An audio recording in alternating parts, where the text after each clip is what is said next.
네, 반갑습니다. 성투사의 주식으로 부자되기 성투사입니다. 자, 오늘도 시장이 하락세를 보이고 있는 모습입니다. 그래서 걱정거리가 또 많이 늘어나셨을 것 같은데, 자, 장중 수급 흐름 어떻게 진행되고 있는지, 그리고 시장에서 어떤 종목군들이 충격을 주고 있는지, 시장은 더 내릴 것인지, 뭐 그런 예측하기는 좀 그렇겠습니다만, 일단 수급을 통해서 그런 것들을 좀 알아보도록 하겠고요. 자, 오늘은 또 이제 얼마에 물렸을까? 개인들의 평균 가격, 개인들이 매수를 많이 한 종목들이 있을 거예요. 그 가격들을, 그 종목들을 얼마에 매수해서 지금 상황이 어떻게 되었는지, 수익이 나고 있는지 손실이 나고 있는지 그 부분을 알아보도록 하겠습니다.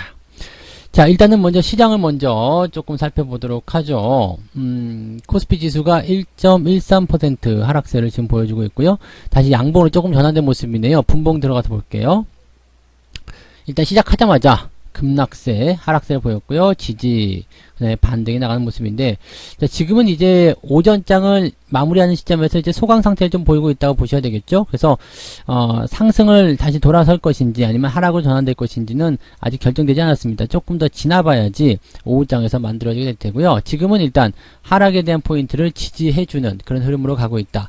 약간 진정세가 나왔다라고 보셔야 될 것 같습니다. 코스닥 같은 경우도 마찬가지죠. 전체적으로 수급이 그렇게 변화가 되는 것 같습니다. 어제 나타난 모습도 보면은 급락 이후에 진정세, 그리고 나서 소폭 상승으로 갔는데, 이번에도 급락 이후에 진정세, 소폭 상승으로 갈 것인지, 요 내용들도 조금 살펴보실 필요는 있을 것 같다 생각이 좀 드네요.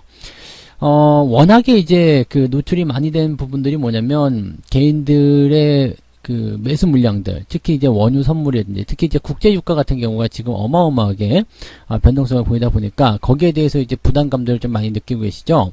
지금 WTI 상황 보게 되시면 이제 10불 때 이제 거래가 되고 있다라고 보시면 되는데, 지금 이게 나도 표시된 게 아마 6월물일 거예요. 그래서 이게 이제 10불 때 표시가 되고 있는데, 장중에는 더 가격대가 많이 내려갔었다라고 얘기가 나오더라고요. 그러니까 지금 10불 때라면은요, 사실 네, 굉장히 많이 내려갔다 봐야 되겠죠. 그러면 우리나라 같은 경우는 이제 원유 선물 이런 거에 투자하신 분들이 굉장히 많으신데, 이런 것들도 어떻게 변화를 했는지 우리가 좀 살펴볼 필요가 있을 겁니다. 자, 일단 오늘 수급동에 먼저 좀 살펴보면, 개인들은 3,300억 순매수, 그리고 외국인은 1,000억 원대, 그 다음에 기관들은 2,000억대 순매도가 진행되고 있습니다. 썩 좋은 포인트는 아니겠죠. 연기금도 매도가 나가고 있고요. 그 다음에 금융투자 쪽에서 계속적으로 매도가 있기 때문에 단기적 차익 실현에 대한 관점이 계속 이어지고 있다고 보시면 되겠습니다. 외국인들의 매도가 조금 줄어든 것은 그래도 조금 고무적이지 않겠나 생각이 됩니다. 뭐 어제보다는 좀 줄지 않았나 이 생각이 좀 들고요. 일배 현황 보시면은 최근에 이제 그 외국인들의 매매 동향을 좀 살펴보시면, 네, 22일 뭐 오늘 이제 지금 1,000억 원대고요. 21일 어제 같은 경우가 5,000억대, 그다음에 20일 월요일 같은 경우가 4,000억대. 그러니까 최근의 모양새에 비해서는 조금 네, 물량이 적어진 상태예요. 그렇다면 지수가 약간은 네, 뭐라 그럴까요? 수급에서 일단 매도 폭탄들이 다 나오지 않았을까? 조금 버텨볼 만한 모습이 있지 않겠는가? 이런 식으로 좀 구분이 될 수도 있겠거든요. 그래서 외국인들의 매도가 일단 멈추게 된다면 대형주를 때리는 형태의 모양새들은 조금 진정세를 보일 수가 있다. 이렇게 보시면 됩니다. 왜냐면 뭐 그냥 쉽게 보시면 아시겠습니다만, 외국인들이 주로 대응하는 그런 종목군들, 업종은 대형주 시가총액 상위권 이렇게 포함이 되어 있습니다. 그러니까 이 내용들 좀 보시면 되고요. 조금 특이한 부분으로 오늘은 전기전자 쪽에서 매수가 좀 들어가고 있습니다. 그래서 이 내용들도 같이 조금 살펴보시는 필요가 있겠습니다. 지금 이제 그 투자자들의 잠정 실적, 그 잠정적인 매매 포인트 좀 보도록 하겠습니다. 일단 개인들 거는 안 나오고요. 네, 기관과 외국인들 것만 나옵니다. 지금 4월 22일 11시 19분 기준으로 해가지고 네, 나오는 부분이고요. 금액으로 보겠습니다. 외국인들은 삼성전자와 현대차, 파미셀, 집중적으로 좀 매도세를 확장시키고 있는 모습입니다. 그래서 아마 삼성전자의 주가가 지금 썩 좋지 못한 모습이 만들어지는 것도 그래서 나오겠죠. 현대차 같은 경우도 지금 주가가 많이 하락세를 좀 보이고 있을 겁니다. 그러네요. 지금 3일 연속 주가가 큰 폭으로 하락세가 좀 나타나고 있고, 파미셀도 지금 위에서 변동성이 좀 많이 나타나고 있죠. KB금융, 기아차 마찬가지입니다. 대신에 반면 이 아까 전기전자에서 매수를 좀 해준다라고 봤었던 부분이 뭐였냐면 SK 하이닉스 쪽인 것 같아요. 하이닉스 같은 경우는 이제 그 반도체 가격에 대한 어떤 상승, 뭐 이제 수혜가 있을 수 있다 이런 얘기들이 좀 나오는 것 같아요. 반도체만 딱 놓고 본다면 삼성전자도 굉장히 주요한 포인트가 되겠지만 반도체에 올인한 기업은 하이닉스죠. 그래서 삼성전자는 실제적으로 뭐 모바일도 있을 것이고 가전도 있을 것이고 여러 가지 부분들이 있잖아요. 그러니까 이런 내용들을 본다면 하이닉스는 전문 기업, 그 다음에 그 삼성전자는 다양한 종합기업 이렇게 봐야 되는 내용이겠죠. 그러면 반도체만 딱 찍고 본다면 하이닉스에게는 수혜가 될 수 있다. 뭐 이런 계산이지 않았을까 생각이 좀 드네요. 그래서 매수가 이렇게 진행이 되고 있는 모습이고 셀트리온 같은 경우 최근에 추세가 굉장히 강한 모습입니다. 그래서 셀트리온하고 셀트리온 헬스케어 이런 기업들 네, 외국인들이 지금 매수를 해주면서 주가가 오히려 오름세를 보이고 있다라고 봐주셔도 되겠습니다. 자, 기관들 같은 경우는 어떤 수급 동향이 보이냐면 역시 삼성전자, 그 다음에 하이닉스를 매도하고 있네요. 네, 하이닉스 매도가 있고요. 현대차, 삼성전자, 현대차는 그냥 뭐 기관과 외국인들의 매도 집중되고 있다고 보시면 될 것 같고요.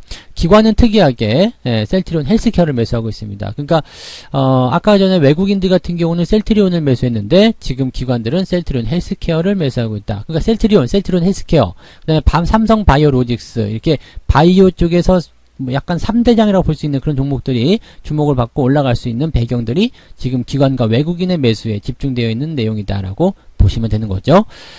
자, 그러면 개인들은 어떻게 봤을까? 개인들 상황은 이제 이것과 반대라고 보시면 됩니다. 지금 무엇을 더 많이 샀는가 집계는 이제 장이 끝나고 나서 대응이 좀 될 거고요. 투자자별 확정으로 넘어가게 되면은 이제 개인들이 뭘 했는지 이런 것들이 나오게 됩니다. 근데 어제 같은 경우 삼성바이오로직스 그 다음에 인버스 이런 것들 많이 팔았다라고 되어 있는데 역시 이것들은 더 많이 올라갔겠죠. 그 다음에 삼성전자하고 코덱스 원유 선물 현대차 레버리지 이걸 많이 샀는데요. 도대체 이 종목군들은 그럼 평균 가격이 얼마에 물려 있을까 이거 분석을 좀 해볼 겁니다. 이 대신증권 차트에 보시면은요 평균가 분석이라는 게 있습니다. 이걸 딱 눌러보면은 이 개인들이 뭐 최근에 저는 이제 4월 15일부터를 잡았습니다. 왜냐면 4월 15일 총선 이후에 개인들의 움직임이 조금 바뀌었거든요. 약간의 단타성 네, 그런 모양새가 좀 바뀌면서 분열되고 있었죠. 그래서 그 이후에 대응되는 가격대를 좀 말씀을 좀 드려보고 싶을 건데요. 지금 보시면 이제 코덱스 원유 선물이 가장 그 시기에 지난 4월 16일, 17일, 21일까지 4일간 가장 많이 사들인 종목이라고 보시면 됩니다. 요게 지금 평균 가격이 얼마냐면요. 6,431원. 이렇게 돼 있죠. 지금 현재 가격은 3,960원. 대비율은 마이너스 38%. 마이너스 38% 손실이 나오고 있다는 얘기입니다. 평균가 대비해서. 그러니까 평균 가격이 이거니까 뭐 최근에도 계속 매수를 어제도 사들이고 막 한 거를 봤을 경우에 더 많은 손실이 나오겠죠. 오늘은 하한가잖아요. 그러니까 뭐 장난이 아니다라고 보셔야 되겠죠. 만약에 빚을 내서 투자했다라면 이것은 반대 매매 바로 들어가는 케이스가 되겠죠. 오늘쯤 전화가 가겠네요. 그죠? 자, 그 다음에 레버리지, 네, 신한 레버리지 걸린 것들은 뭐 더 어마어마하겠죠. 지금 평단가가 이게 996원으로 되어 있지만 실질적으로는 이거보다 더 높겠죠? 네, 더 높을 테고, 이거 자체로도 뭐 어마어마한 이것도 지금 30% 가까이 네 지금 손실이 나와 있는 상태. 이것도 뭐 마찬가지죠. 그러니까 원유를 건드리는 쪽에서는 지금 전부 다 손실률이 어마어마하다. 쉽게 건드리지 말라라는 이야기를 좀 드리고 싶고요. 대형주 쪽에서 현대차 같은 경우 보시면 평균 매수 단가가 97,000원이에요. 고점 거의 근처 지점이죠. 네, 그리고 지금은 이제 9만원대 아래로 내려가는 모습이 나타났기 때문에 손실률이 7%대. 야, 7%대 손실을 이렇게 반납하게 되면 또 기분이 상당히 더러울 건데요. 그죠? 그런 모습. 다만 이제 하이닉스 같은 경우는 잘 버텨주는 모습. 삼성전자도 마찬가지죠. 하이닉스 평균 매수 가격이 82,000원대, 삼성전자 평균 매수 가격이 5만원대. 그러니까 반대로 얘기한다면 82,000원대와 5만원대를 잘 놓고 봤을 때 내가 세력이라면 개인들이 이렇게 많이 몰려있는 이 상태에서 주가를 띄워줄 것인가 요거 조금 생각하기 어렵겠죠. 그래서 이 부분 잘 생각해 보세요. 지금 개인들이 평균 단가를 가지고 있고 손실이 많이 난 것들 같은 경우는 일단 개인들의 물량이 털리게 되면서 주가가 반등 나갈 가능성이 있겠습니다만 그렇지 않고 그냥 이 가격대에 머물러 있는 종목들 같은 경우는 일단 지지부진할 수 있겠다. 반면에 외국인들 같은 경우 좀 살펴볼까요?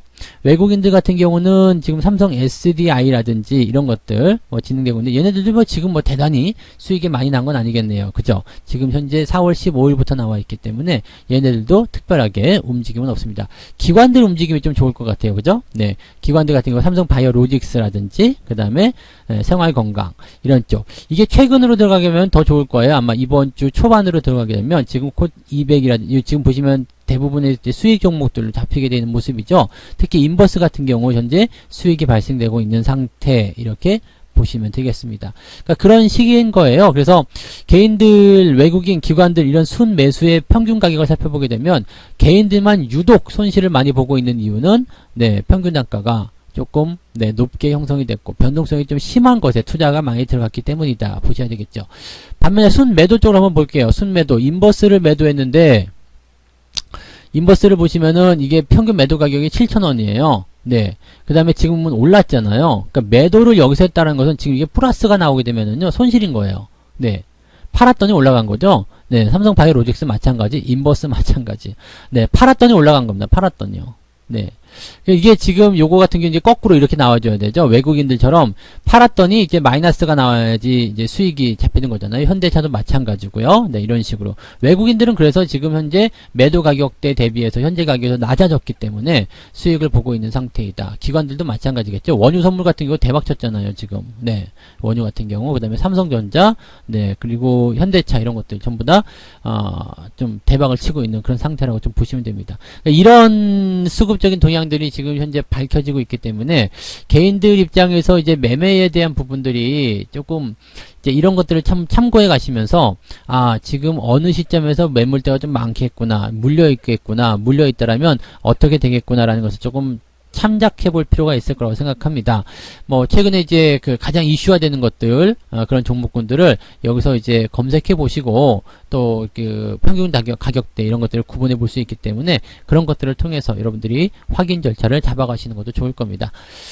자, 이렇게 해서 종목군들 좀 살펴봤는데 역시 뭐 답답할 것이다라는 그런 중론을 좀 내야 될 것 같죠? 시장이 일단은 조정 국면에서 아직 수익 실현하기는 조금 애매할 것 같고요. 그 다음에 손실난 부분에서도 아직은 버틸만해 라는 생각들을 하고 있을 것 같습니다. 변동성이 큰 원유와 같은 연계 상품에 대한 부분을 제외하고는 약간의 변동성 같은 부분들은 조금 더 확대돼도 큰 어려움이 없다라고 생각될 수 있는 상황이기 때문에 시장의 관점에서의 이 조정 국면은 글쎄요, 당분간은 더 이어질 수도 있지 않을까, 한두 차례 더 이어질 수 있지 않을까 이렇게 생각을 해볼 수도 있겠습니다. 그러니까 바로 치고 올라가려는 어떤 움직임 같은 경우는 뭔가 대단한 이슈, 호재가 나타나서 수급 동향 또는 투자자 심리를 크게 개선시키면 모르겠는데 그런 부분 없이 그냥 지금과 같은 상황이 유지된다라고 한다면 시장의 조정은 이번 주 후반부까지도 연결될 수 있다 이렇게 생각하시는 게 맞을 것 같아요. 그래서